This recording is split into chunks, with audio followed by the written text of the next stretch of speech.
ಅದನ್ನು ಚೆಕ್ ಮಾಡಿ ಅದು ಏನು ಮಾಂಸ ಅಂತ. Okay, number 1. ನಂಬರ್ 2, ಈ ರೀತಿ ಮಾಂಸವನ್ನು ಸಾಗಿಸಲು ಇರುವ ನಿಯಮಾವಳಿಗಳ ಪಾಲನೆ ಆಗ್ತಾ ಇದೆಯಾ ನೋಡಿ. ಕಂಡ ರೀತಿಯಲ್ಲೆಲ್ಲ ಮಾಂಸ ತರಬಾರ್ದು. ಅದಕ್ಕೇನೇನು ನಿಯಮಾವಳಿಗಳಿರಬೇಕು. ಇಷ್ಟು ದಿನದಲ್ಲಿ ಅದೆಷ್ಟು ದಿನದಲ್ಲಿ ಕಡಿದ್ರು, ಯಾವಾಗ ತೊಗೊಂಬರಬೇಕು, ಅದನ್ನು ಹೇಗೆ ತರಬೇಕು, ಫ್ರೀಝರಲ್ಲಿ ತರಬೇಕಾ, ಏನರಲ್ಲಿ ತರಬೇಕು. ಅದೇನು ಬೆಂಗಳೂರು ಸಿಟಿ ಗಾರ್ಬೇಜೇ ಪ್ಯಾಕ್ ಕಟ್ಬಿಟ್ಟು ಎತ್ಕೊಂಬರಕ್ಕೆ?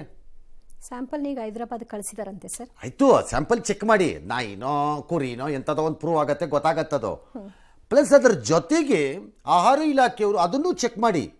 ಸಂಬಡಿ ಕೆನಾಟ್ ಟ್ರಾನ್ಸ್ಪೋರ್ಟ್, ಅದು ಯಾವ ಮಾಂಸನಾರು ಹಾಕ್ಕೊಳ್ಳಿ, ಈಗ ಬಾಕ್ಸ್ಗಳಲ್ಲಿ ತುಂಬ್ಕೊಂಡು ಬಾಯಿ ಬಂದಂಗೆ ಬಾಕ್ಸಲ್ಲಿ ತುಂಬ. ಅದಕ್ಕೆ ಏನಾದ್ರು ನಿಯಮಾವಳಿಗಳು ಇದೆಯೋ ಹೇಗೆ ತರಬೇಕು? ಮತ್ತೆ ಅವ್ರೇನ್ ಹೇಳ್ತಿದಾರೆ? ಅದೇನ್ ಮಾಂಸ ಅಂತೆ ರವಿ ಅವ್ರೇನ್ ಹೇಳ್ತಿದ್ದಾರೆ? ಏನ್ ಕೇಳಕ್ ಇಷ್ಟಪಡ್ತಾರೆ ಕೇಳಿ. ಮಧ್ಯ ಮಾತಾಡಪ್ಪ, ಒಂದ್ ನಿಮಿಷ ಇರಪ್ಪ.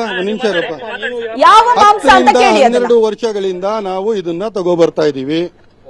ನಮ್ಮ ಹತ್ರ FSSAI ಲೈಸೆನ್ಸ್ ಇದೆ. ನಮ್ಮ ಹತ್ರ ನಾವು GST ಕಟ್ತೀವಿ. ಆನ್ಯುವಲ್ GST ಕಟ್ಟಲ್ಲ, ಆನ್ಯುವಲಿ ಇನ್ಕಮ್ ಟ್ಯಾಕ್ಸ್ ಕಟ್ತೀವಿ.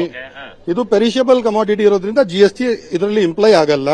ನಮ್ಮ ಹತ್ರ ಟ್ರೇಡ್ ಲೈಸೆನ್ಸ್ ಇದೆ, BBMP ಲೈಸೆನ್ಸ್ ಇದೆ. GST ಇರ್ಲಿ ರವಿ, ಮೊದಲನೇದಾಗಿ ಅವ್ರು ತೋರಿಸಿದ್ರಲ್ಲ ಕೈಯಲ್ಲಿ ಎತ್ತಿ, ಅದು ಯಾವ ಮಾಂಸ ಅಂತೆ ಜನರಿಗೊಂದು ಕ್ಲಾರಿಟಿ ಕೊಡ್ಲಿ. ಮಟನ್ ಅಂತ 800-900 ರೂಪಾಯಿ ದುಡ್ಡು ಕೊಟ್ಟು ತಂದ್ರೆ